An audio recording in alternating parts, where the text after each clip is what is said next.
Timbog ang isang most wanted person sa lungsod ng Puerto Princesa matapos itong hainan ng warrant of arrest dahil sa pagkakasangkot nito sa illegal na droga. Yan ang report ni Patrolwoman Eloisa Beredo. Sa kamay ng mga otoridad ang isang lalaki na nasa talaan ng Taytay Municipal Police Station bilang most wanted person sa provincial level. Kinilala ang naarestong wanted na si alias Anton, 28 anyos binata, assistant cook, residente ng barangay New Ginloh, Taytay, Palawan.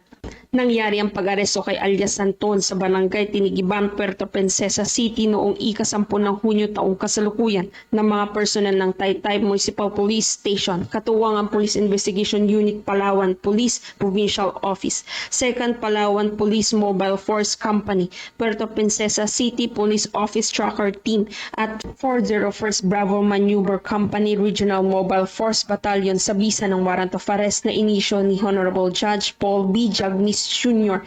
ng Regional Trial Court Branch 95, Rojas, Palawan dahil sa kasong paglabag nito sa Section 5, Article 2 ng Republic Act 9165. Samantala, wala namang inilaang piyansa ang hukuman sa kaso ng nabanggit na sospek na ngayon nasa kustodiya na ng Taytay Municipal Police Station. Sa bagong Pilipinas, mahalaga ang pagpapanatili ng kaayusan at katarungan sa lipunan. Ang pagtugis at pag-aresto sa mga taong lumalabag sa batas ay nagpapakita ng dedikasyon ng mga kawani ng batas sa pagtataguyod ng kapayapaan at seguridad para sa lahat ng mamamayan.